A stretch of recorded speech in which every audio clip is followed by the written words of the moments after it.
Hello, people. Welcome to the AuthorHood podcast. Hope October is treating everyone with its best coziness. Asha Singh Gaur, an ardent artist, is gracing our show today. A very warm welcome, ma'am. Thank you very much for accepting our invite. Thank you so much, Ashita. Thank you for calling me. Pleasure to have you. So, how will you best introduce yourself to the listeners? I see myself as a creative soul who is attracted to everything creative.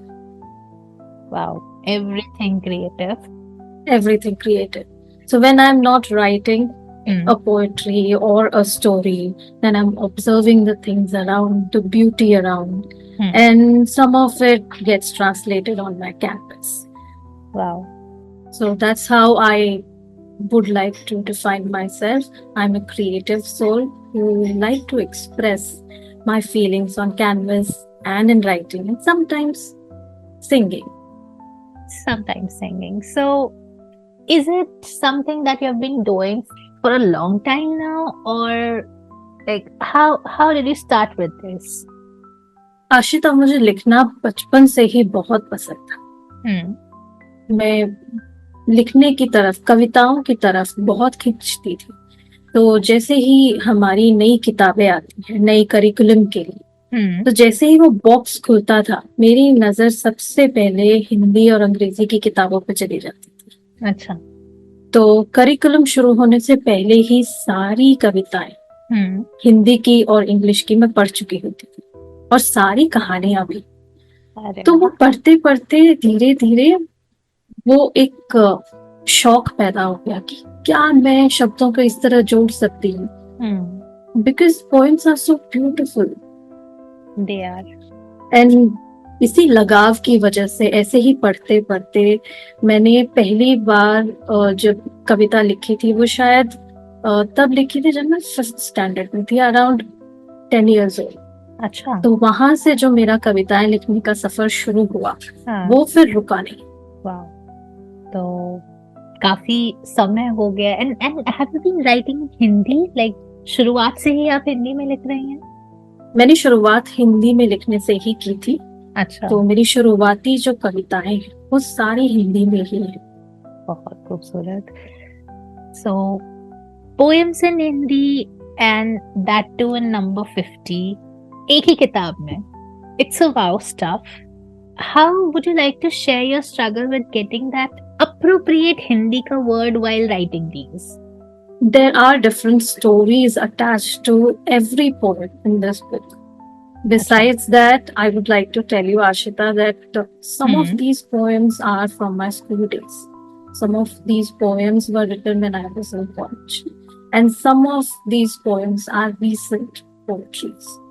So as far as the words are concerned, when I was in school, I was definitely very attracted towards poetry. So every poem was very important to me, whether it was Hindi or English.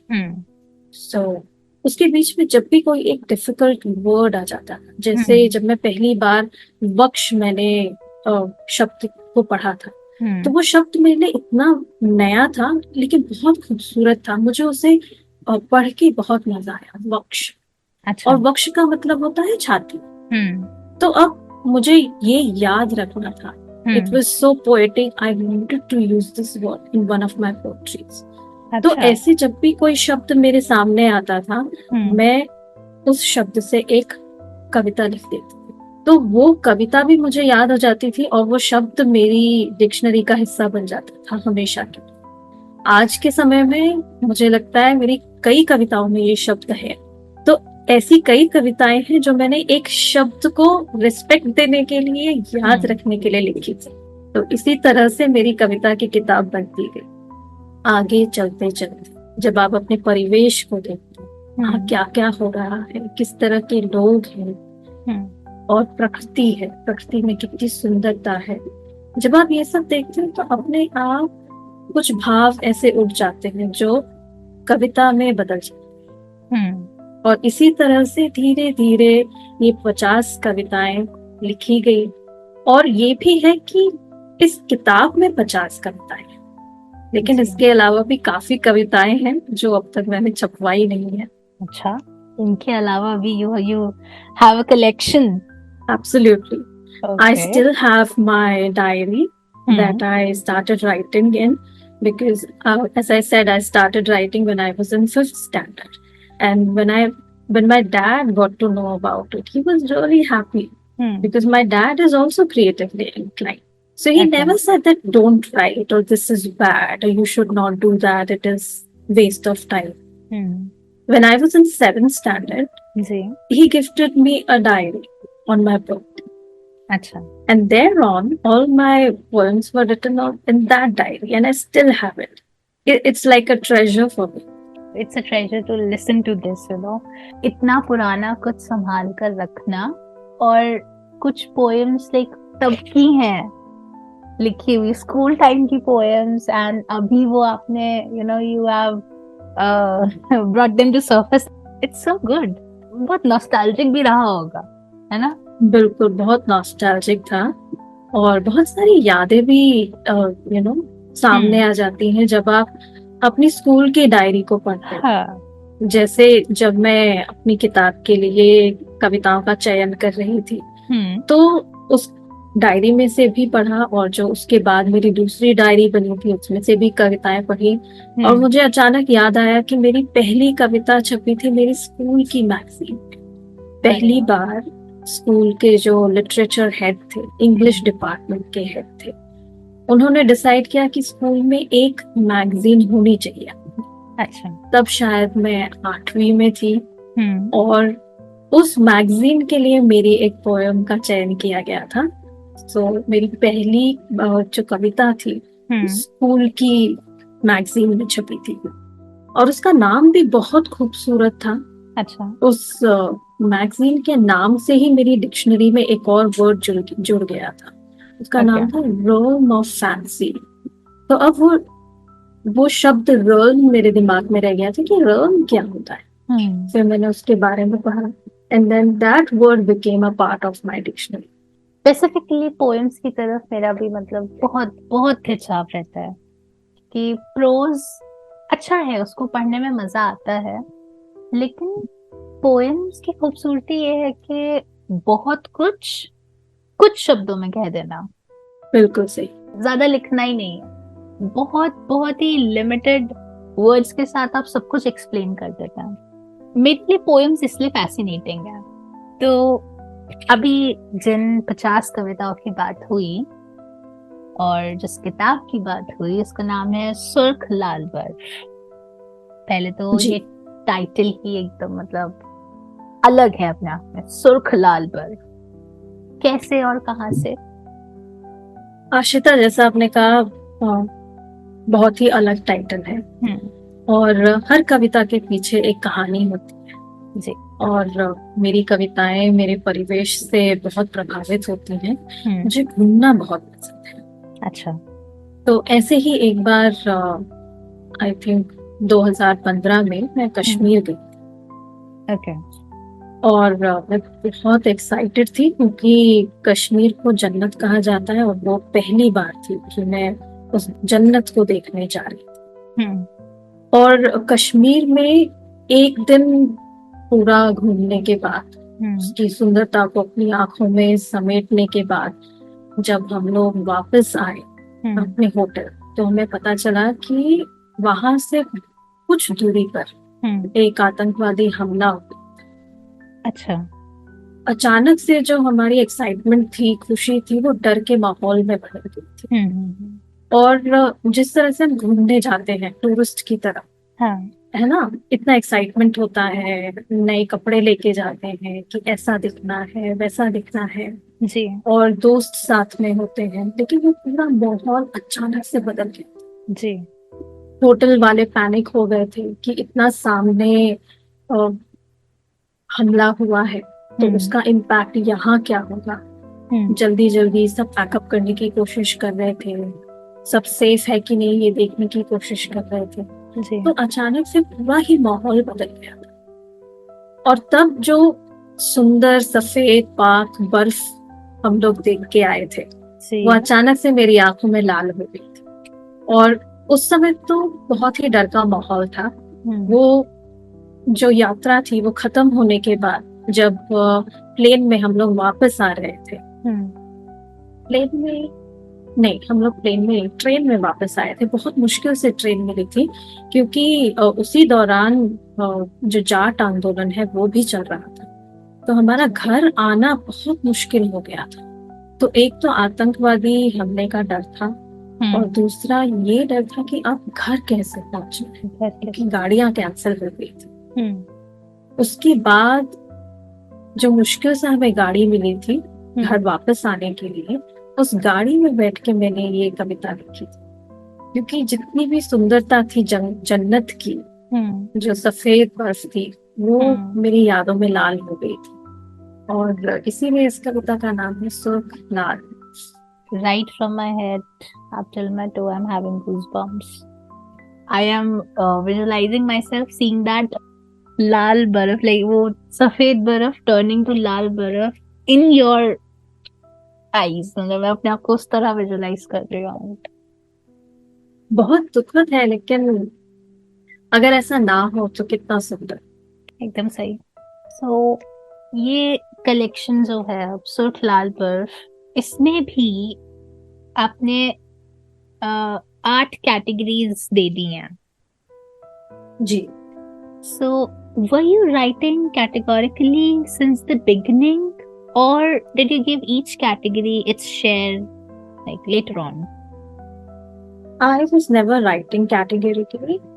I just write when you feel something, when you absorb things around you, and you get inspired by a word or a feeling or someone around you.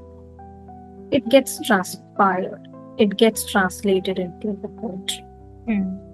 So when I was compiling these poems together, then I realized that not every poem is alike. Every poem is different. That's why I decided to categorize them, so that when someone goes through the index of this book, they know that there are different feelings they can explore in this book. There is love, there is patriotism, there is a lot more. There is nature, there is insomnia. I sleep very less. So there are a lot of poems that I have written when I could not sleep at night. So there are a few poems which are dedicated to insomnia. Okay. So ये जैसे अभी आपने बोला that you sleep very less, तो is it the artist in you that keeps you awake? I'm not sure, Ashita, because I don't deliberately stay awake. बचपन से ही कम सोती हूँ। I think मैं सराउंडिंग्स को इतना ऑब्जर्व करती रहती हूँ, मेरे दिमाग में हमेशा कुछ ना कुछ चलता रहता है, मे बी इसीलिए कम सोती हूँ। और ऐसा नहीं है कि मुझे थकान महसूस होती है, क्योंकि मैं ये जानती हूँ कि एक दो बार ऐसा भी हो कि मैं एट अ स्ट्रेच 5-6 दिन तक भी नहीं सोई, लेकिन किसी को पता नहीं चला, because it never shows on my face. और ऐसा नहीं कि मैं सोना नहीं चाहती, ऐसा हो जाता है। So instead of worrying about it कि अरे सो नहीं पा रही, I keep a pen and book available just at a hand's distance, ताकि ऐसा कुछ भी हो तो उस समय जो भी ख्याल आता है मैं उसके बारे में करता रहती हूँ, वो मिस ना हो। बिल्कुल। Wow. So there's a poem in the book which shares its title with that of the book. तो जैसे आपने पोएम लिख दी, उसको आपने टाइटल दिया, तो क्या ऐसा था that you thought कि इस बुक का भी टाइटल यही होना चाहिए? बिकॉज ऐसा भी नहीं है कि बुक में सारे सारी पोएम्स उसी आपके उस ट्रैवल पर ही ट्रैवल से ही रिलेटेड है, एंड इतनी सारी कैटेगरीज हैं, अलग अलग पोएम्स हैं, there are different stories behind all the poems. तो किस तरह से ये टाइटल शेयर हुआ? जब मैं टाइटल डिसाइड कर रही थी बुक का, तो इसमें कितनी सारी चीजें हैं। इसमें सुर्ख लाल है और इसमें बर्फ है। बर्फ सफेद होती है जी, बर्फ तो लाल होती नहीं है। तो जैसे पहले मैं सोच रही थी इस किताब का नाम शायद इंद्रधनुष होना चाहिए, अच्छा, क्योंकि इसमें इतने सारी फीलिंग्स हैं जो साथ में है जी। फिर मुझे लगा कि यू नो इस नाम में एक डिफरेंस है। वो डिफरेंस क्या है कि आपका जो समय है इस संसार में वो कभी भी बदल सकता है। जो चीज आप जैसा देखते हैं वो जरूरी नहीं है कि हमेशा वैसी ही हो। और ये जो फीलिंग है ये कई कविताओं में आती है। अच्छा। अगर बर्फ सफेद है वो हमेशा सफेद शायद ना रहे, और अगर वो अभी लाल है जरूरी नहीं कि वो आगे भी लाल होगी। लाल ही रहे, जी। है ना? तो ये एक सिंबॉलिक रिप्रेजेंटेशन मुझे इस नाम में मिल रहा था, जो कविता में भी है, और इसलिए मैंने सोचा कि ये नाम इस किताब के लिए सही होगा कि जो अब है वो शायद आगे नहीं हो, है ना? और जो जैसा है वो हमेशा वैसा रहे, इसकी भी कोई गारंटी नहीं। और इसका जो सब टाइटल है, बदलते पहलू और बिखरते रंग, ये उसी को सिंबलाइज करता है जो मैंने आपसे अभी कहा कि बहुत सारे पहलू होते हैं किसी की भी जिंदगी के, और वो बदलते रहते हैं। जैसे आप बचपन में थे वैसे आप जवानी में नहीं थे, जैसे आप जवानी में थे वैसे आप तब नहीं रहोगे जब आप काम करना शुरू करोगे। जी। आपकी लाइफ 9 से 5 के बीच में अटक जाएगी। जब आप उस समय हो वैसे आप आगे बुढ़ापे में नहीं होंगे। तो ये सब बातें सोचकर मुझे ये नाम किताब के लिए बहुत apt. There's a lot of effort put into the title. Yes. Wow. So you have your hands in translating as well. And Yes. Santosh Srivastav's Let Me Be Born Mother being one of the translations, was it exhausting to not just think but trying being the author itself to give that immersive feel and emotion to the work? Honestly, it is very, very exhausting. Writing your own book is easier. Why I'm saying easier? Writing a book itself is a tedious task. But the difference is when you are putting your own thoughts on paper, you get a flow of thoughts and you keep writing. But it's completely opposite when you are translating a work, because the thoughts are someone else's.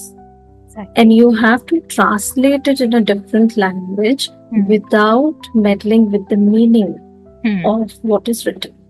And at the same time, it should be authentic enough. A same sentence which is written in Hindi may be completely different in English, but the meaning that you get out of that sentence should be the same. And that's why translating becomes very tedious. Meaning and also the feeling, like पढ़ने के बाद, है ना? हाँ, आपने उसको हिंदी में पढ़ा फिर वही आप इंग्लिश में पढ़ रहे हो तो वो फील भी नहीं बदलनी चाहिए. Absolutely. You should get the same emotions. The same flow of emotions that you were getting in the original language, the same should be translated in the foreign language or a different language. It's a task. And so like how long did it take? काफी समय. तो संतोष जी ने मुझे ये किताब दी थी around 2010 या 11.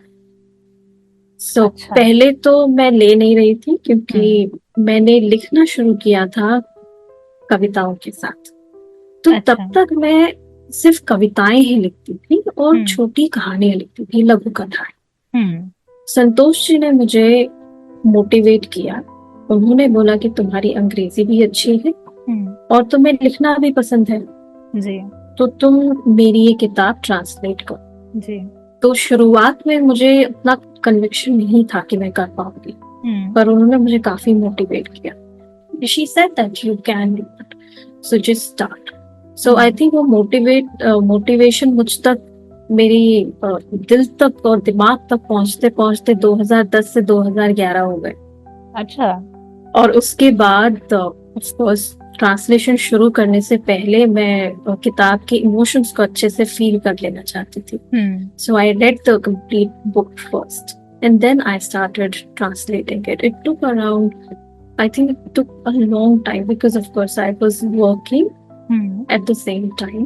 It took 2 to 3 years to complete the translation of this book. मुझे सुनकर ही लग रहा है कि वो time taking was worth it. क्यों? क्योंकि उतना ही इंक्लूजन के साथ उसको लिखना, पढ़ना, समझना, it's not something that you can do in one sitting. Possible ही नहीं है। बिल्कुल पॉसिबल। एक और बात होती है आशिता और ट्रांसलेशन के बारे में, जैसे let me be born mother, ये फिक्शन नहीं है, नॉन फिक्शन है जी। तो संतोष जी को इस किताब के लिए ग्रांट मिला था महाराष्ट्र साहित्य अकादमी की तरफ से। उन्होंने 6 साल इस टॉपिक पर रिसर्च की और वो रिसर्च करने के बाद ये किताब लिखी गई। सो जब मैं ये किताब ट्रांसलेट कर रही थी, it was my responsibility to double check all the facts. Not because of any other reason, but when I am translating it, it has to be translated correctly. The dates and times and people involved. क्या उनका designation अभी भी वही है जो पहले था? ये लोग कौन है, कैसे हैं? सो ये सब चीजें डबल चेक करना बहुत जरूरी हो जाता है जब आप एक नॉन फिक्शन को ट्रांसलेट कर रहे हैं। बिल्कुल। तो इसलिए भी ट्रांसलेशन का टाइम बढ़ जाता है। नॉन फिक्शन है तो obviously that fact checking thing, बड़ी सही बात आपने बताई है। सो आप भी शॉर्ट स्टोरीज लिखती हैं जी। उनमें से एक है द साइन। तो how far do you think it's okay and fine to trust the sign we often receive from our surroundings while dealing with our day-to-day? Putting it plain, to shred negativity, hopelessness, melancholy, and disbelief. Ashita, I live by signs. Acha. Because whatever happens, you always get a sign, whether it is good for you or it is bad for you. But then we ignore our intuitions quite often, which is not good. At least in my experience, I have realized that when you get some intuition, you should think about it. You should, give it some importance. And that's the reason why the story, the sign. जब भी कुछ गलत होने वाला होता है ना, तो हमारे मन में कुछ ना कुछ उठता है। जो फीलिंग होती है वो हम उसे इग्नोर कर देते हैं कि नहीं क्या कर रहे हो, you should not be negative at the last moment. But वो फीलिंग बहुत वैलिड होती है because your body reacts to things that are going to happen to you. As a physical being you may not realize it, but your mind, as a woman, your sixth sense always senses and gives you indication. True that. अच्छा, and तक आते आते ऐसा भी होता है कि ना एक गिल्ट या एक रिग्रेट के साथ मन में एक बात होती है that I should have gone by my gut, I should have followed my gut, क्योंकि पता चल जाता है be it a man or a woman। हाँ, जैसे women हम कह सकते हैं कि हमारा sixth sense बहुत स्ट्रॉन्ग है, अच्छा है, पता चल जाता है। But again it's with everyone, कुछ ना कुछ साइन, कुछ, और वो फीलिंग इतनी डोमिनेंट होती है ना, इतना स्ट्रॉन्ग वो फीलिंग होती है कि पता होता है कि नहीं ये चीज ठीक नहीं है, but again as you said ignore करते रहते हैं। That's human nature. एब्सोल्युटली। हाँ, वो भले चाहे हम अपने रेगुलर डेज में ओवर थिंकिंग को उतनी तूल दे या ना दे, लेकिन यहाँ जरूर आ जाता है कि नहीं यार, we are just over thinking, ऐसा नहीं होता, ऐसा नहीं होगा। बट देन होता है, हम लोग काफी समय काफी चीजें इग्नोर कर देते हैं जो बहुत इम्पोर्टेंट होती है। बहुत इम्पोर्टेंट होती है, यस बिल्कुल। लेकिन एक और बात होती है जो मैं बहुत फॉलो करती हूँ। अगर आपको दिल से कुछ करना है, अब ये अगर इसमें जो आपको दिल से करना है इसमें कोई और इन्वॉल्व नहीं है, जैसे मुझे आर्ट परस्यू करना था, लेकिन मेरी एजुकेशन आर्ट में नहीं है। I am a post graduate in science. अच्छा। लेकिन मुझे शुरू से ही आर्ट्स और मैंने जैसा कहा मैं क्रिएटिव, हर क्रिएटिव चीज की तरफ मेरा झुकाव है। तो writing and arts were the 2 things I thought of being part of my personality. I cannot think Asha without writing and painting. So everyone stopped me. But then I thought, when I want to do it so bad, let me just do it. If I fail, it's okay. At least I will not have the regret that I did not try. Yes. So failure is fine. But living in regret is very painful. It is. Life long वही आता रहता कि अगर मैं ये कर लेता, अगर मैं कोशिश कर लेता. हाँ, और ये वाकई में सबसे ज्यादा दुखदाई यही होता है. हाँ, अगर करके फेल हो जाओ ना, तो इट्स ओके, कर तो लिया ना, at least you give yourself a chance. ना करके उसका रिग्रेट रखना, it's really bad. Very, very well explained. Very well explained.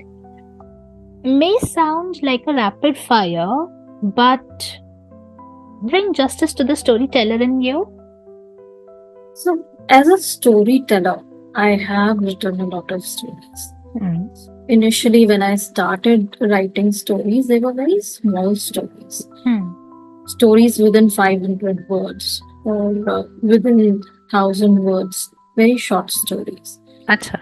So I started writing in Hindi, and then I think Tata Lit Live was one competition that encouraged me to write my story in English, and that was the start of a new journey. When I started writing my stories, I usually write in Hindi and English both, because what happens? I go for open mics a lot. Sometimes you have to recite or tell your stories in Hindi. Sometimes you tell your stories in English. So most of the times when I write my story in Hindi, I always translate it in English as well. So it gives a huge satisfaction to the writer. Okay. And this may also come from the insecurity, because as a translator, I have seen a lot of documents, stories, and poems which were not translated very well, which is very painful to the author. So that way, I'm very insecure as a storyteller. Okay. So, is there any of your experience, जैसे maybe a harsh one, जिसको आप चाहती है to bring out as a story? Yes, there are a multiple माने बहुत सागर भर के तो नहीं है, लेकिन जैसा कहते हैं कि जिंदगी उतार चढ़ाव से बनी है, तो ऐसे कई इंस्टेंसेस हैं जिन्हें मैं स्टोरी में लिखना चाहती हूँ, और ऐसी एक स्टोरी मिडवे भी है. अच्छा. उम्मीद है कि जल्दी सामने भी आ जाएगी. Wow. So again, is that a short story or how? That one will be a full-fledged novel, and it may have a sequel as well. Oh, wow. It's not just the painter, the singer, the poetess Asha Gaur. It's the novelist Asha Gaur. Oh, yes. Wow. Best wishes with the novel. And of course, waiting. Thank you so much. So, if given a chance, how best will you show gratitude to the art and the artist in you? I mean, that is something that has given the humane to the human that Miss Asha Gaur is. Yes? Yes, absolutely. So, as an artist, as I mentioned earlier, I don't have a professional training as an artist. So, whenever I create something, see, artists are very self-criticizing people. They are. Yes. So, earlier I used to be very, very unsatisfied with my work. But when I started painting professionally, I used to think, अरे ये तो इतना अच्छा है लेकिन किसी को पसंद नहीं आ रहा. But over the period of 10 years now, I understand what is the meaning of art. Every person who looks at art has a different perception or different perspective. So you cannot decide for other people. And same goes for the writing as well. The stories, the poetry. You may write it with one feeling, but the person who is reading the poetry or the person who's standing in front of your art and appreciating it may have a completely different perspective. So, as an artist, I give myself space to be okay with the criticism. It is fine. If someone doesn't like it, it's okay. Because everyone will not dislike it, but everyone will not like it. It's okay. शायद criticism को समझना और उसको ऐसे ना देखना कि नहीं इसने हमारी बुराई कर दी, इसने हमारे काम की बुराई कर दी, ये शायद आर्टिस्ट से अच्छा कोई और नहीं ही समझ सकता. बिल्कुल. लेकिन ये शुरुआत में इस बात को समझना थोड़ा डिफिकल्ट हो जाता है. बिकॉज यू नो इतना एक्साइटमेंट होता है, आप कुछ नया कर रहे हैं, you put it out in the world for people to see. तो उस समय जो क्रिटिसिज्म होता है वो उस एक्साइटमेंट पे भारी पड़ जाता है. बिल्कुल सही कह रहे हैं. लेकिन धीरे धीरे with experience you understand that you have to be fair to yourself. It's okay. Different people will have different perspectives. Yes. You have a page on Instagram, Asha's Art. Yeah. When I scrolled through it, वहाँ पर sunsets की बहुत सारी आपने paintings बनाई हुई है. जी. तो particular attachment with the sunset thing? I have particular attachment with nature, beauty and colors. And if you notice, whether it is a sunrise or a sunset, जिस तरह की छटा बिखेरता है वो आसमान में, उसको आप किसी और चीज से कंपेयर कर ही नहीं सकते. It is so beautiful and calming. So when I paint, that is the feeling I have. When I'm anxious, I paint. When I'm really angry, I paint. Because it brings that calm to me. And that's why you see so many sunsets and paintings related to nature. Because being in that zone and creating or splashing of that color on the canvas brings a lot of calm. Wow. Now, when the last word you just said is calm, do I have the authority to ask how is your tone so calm? ठीक है, आपने बताया जब आप anxious होती हैं you paint, when you are angry you paint, but ये जो आपके टोन में कामनेस है, like does it have something to do with the artist in you और is it a natural something? I think 50% of it is the voice that I have, for which I am thankful to my parents. Okay. And God. The rest, of course, is practiced.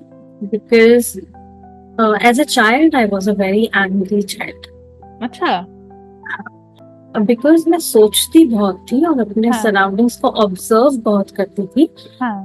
मुझे ये sense थी कि मैं गुस्से में हूँ बहुत, और मैं बहुत गुस्सा कर रही हूँ. अच्छा. और मेरे आसपास के दूसरे बच्चे वैसे बिहेव नहीं करते जैसे मैं थी. But I was very stubborn also. Okay. So जो लोग बहुत अड़ियल होते हैं ना, आई थिंक उनकी एक खासियत होती है कि जो वो चाहते हैं वो करके रहे. और दूसरी एक बुराई होती है कि वो किसी की सुनते नहीं. जी. तो ऐसे में किसी चीज को, किसी अच्छी आदत को उनमें डालना बहुत डिफिकल्ट हो जाता है. डिफिकल्ट होता है. जी. But in my case my parents never preached.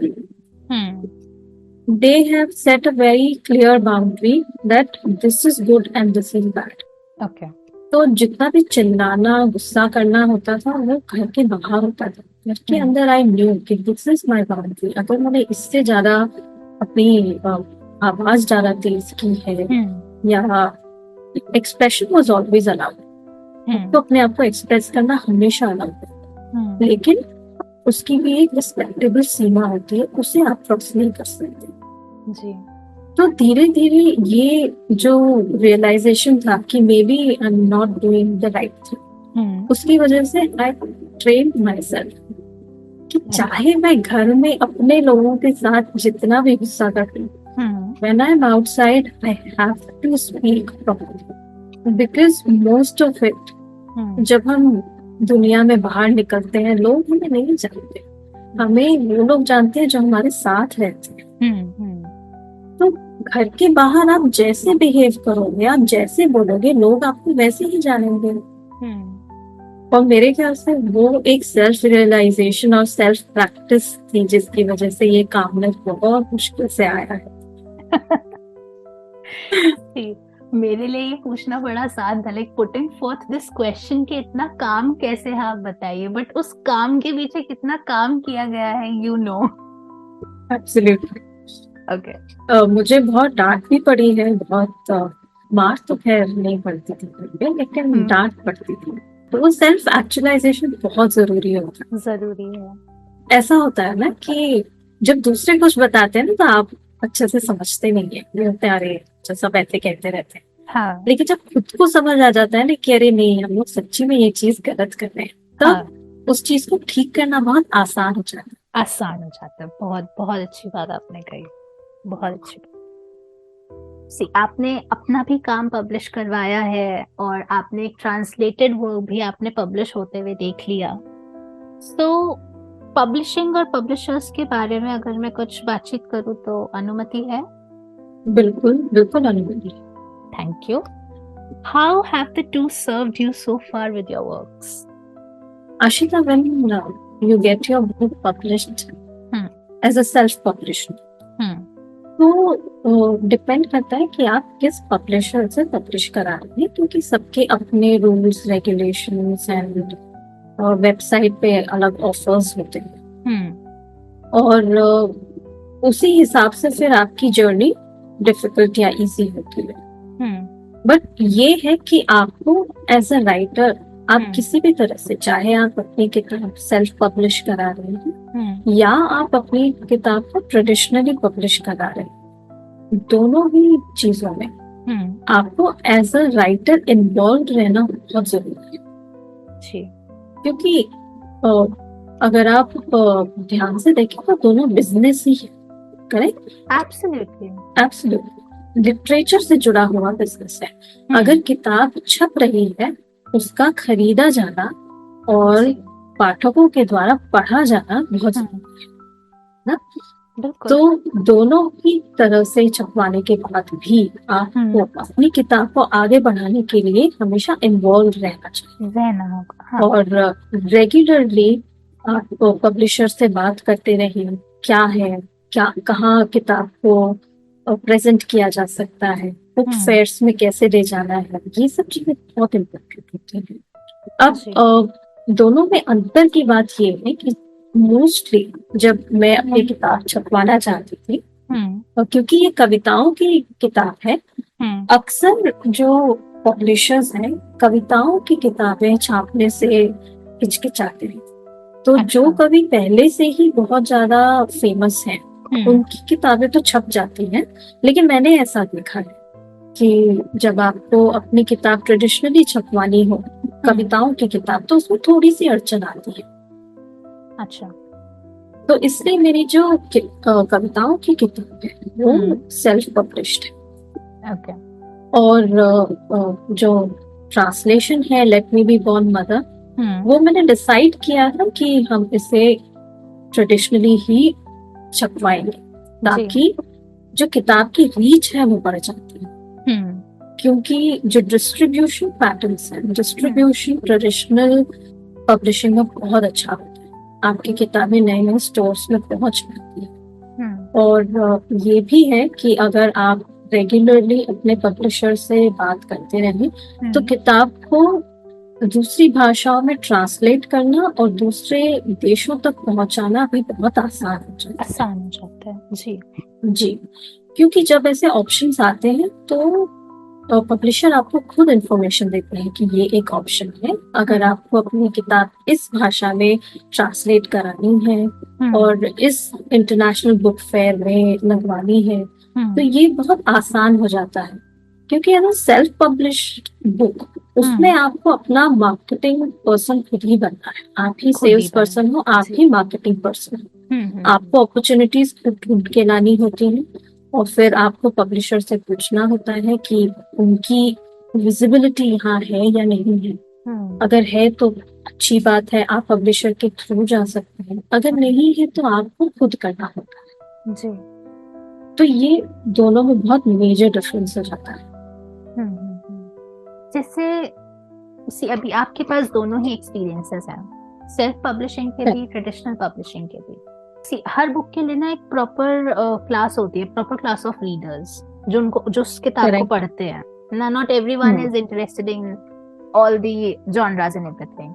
तो जैसे ये किताब थी आपकी late me be born mother, तो व्हाट वाज योर ऑब्जर्वेशन कि हाँ मेरा रीडर क्लास यहाँ से आया है और इस तरह आप उसको और अप्रोच करने के लिए आपने क्या किया? What was your way ahead with it?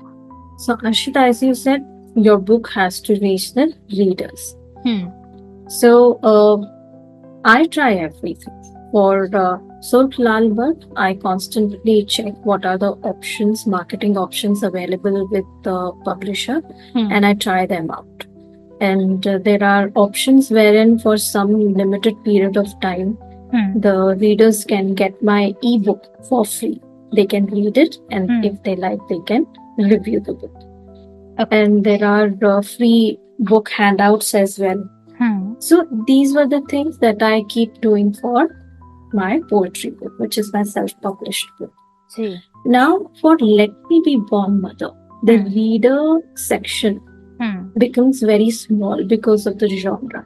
First of all, it is a non-fiction book. Secondly, it is based on female issues, women issues. It is full of facts and figures. So जितनी ज़्यादा मैं इसका description आपको दूंगी, उतनी ज़्यादा जो readership है वो कम होती जाएगी. So specifically for this book, I'm more reliant on my publisher. But at the same time, I keep speaking to the stores, the bookstores. And recently, because this book was published, I'm really happy to tell you that this book was published last year in the month of October. So it is 1 year of Let Me Be Born Mother. I just realized while talking to you. Okay. So as far as marketing of this book is concerned, a lot is still pending. So we are arranging talks in colleges because it is based on women issue. We feel that youngsters should know about what issues we are looking at, because when you go on Instagram or social media, there are a lot of definitions which are not good. For instance, the definition of feminism itself is completely wrong. So most people don't even understand the correct meaning of feminism. So we have to arrange the talks on this book, the real issues that women are facing, and let them take the book and read it. So in these cases, we are also planning to hand out some free copies to the winners. We may have some competitions. So such things are very mandatory for at least have the visibility. Okay, this is the book you can go to when you are thinking about this particular topic. Once people know about your book, then they will go to your book. That will be the first book they will pick up when they want to read such things. So making people know that this is the book available is very important. So yes. So when they write women's issue in Google, they should see Let Me Be Born Mother. Also, feminism की अभी आपने बात कही. Personally, I feel the feminism around is pseudo-feminism. Even the female clan, उसको भी नहीं पता कि एक्चुअली फेमिनिज्म क्या है. वो बस पता है एक भीड़ को फॉलो कर रहे हैं सब. Absolutely, I agree with you. It is pseudo-feminism because people don't understand the correct meaning of it. Yes. So, Ashita, understanding the correct meaning of feminism is just as far from a reader as this book. You know why? Because sitting in metropolitan cities and looking at the, first of all, I don't want to be controversial, but the meaning of feminism is convoluted because of what feminism has become in the West. And a lot of people are blindly following the West, which is not correct. When we talk about feminism, feminism is equality between the two genders. And when we say equality, the basic need of living with dignity. In metropolitan cities, people don't understand why this was started.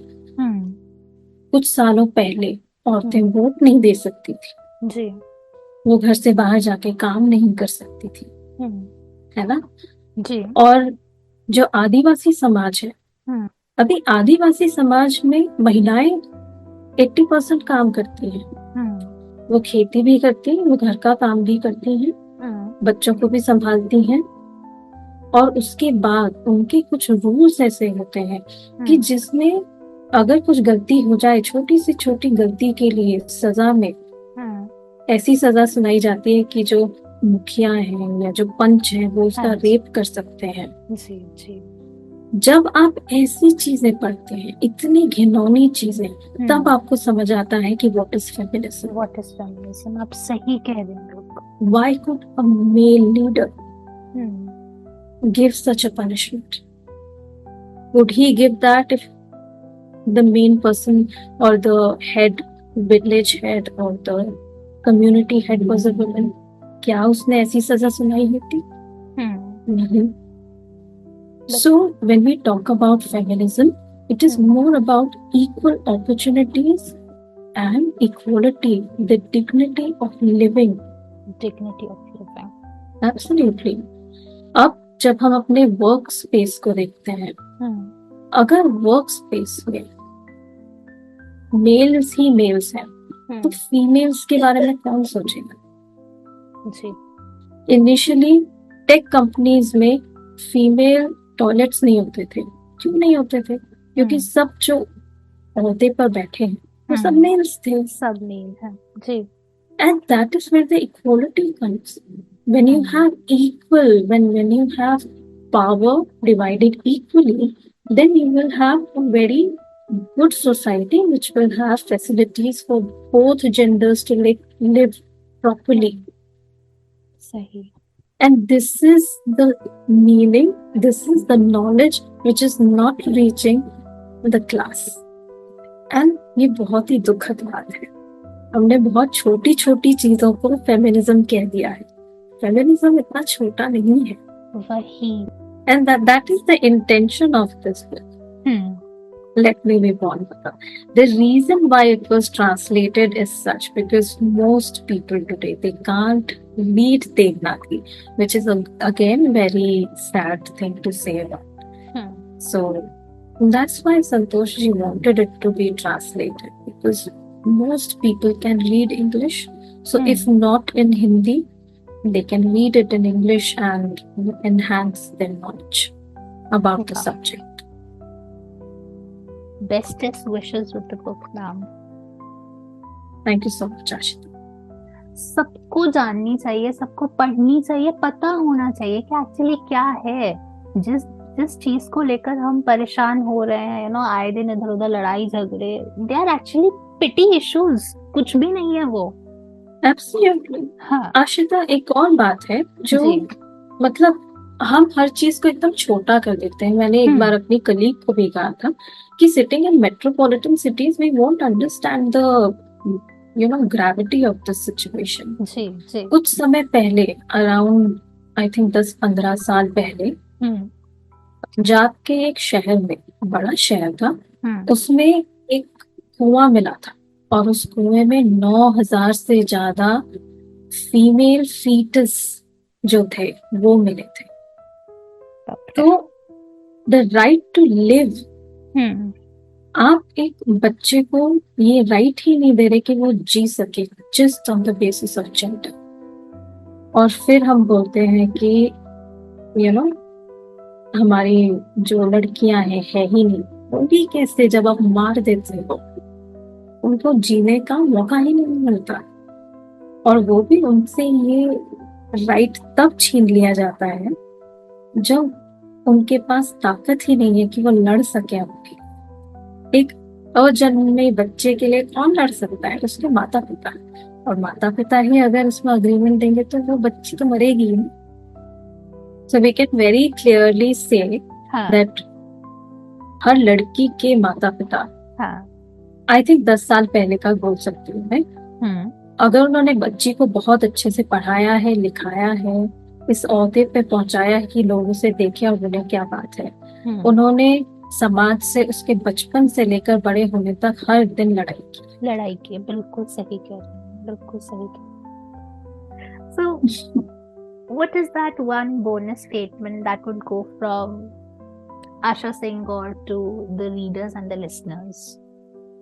One statement. Yes. Love yourself. Listen to your intuitions. And don't be afraid of failing. You fail and then you move towards your victories. जब तक हारोगे नहीं तब तक जीत की मिठास का पता नहीं चलेगा।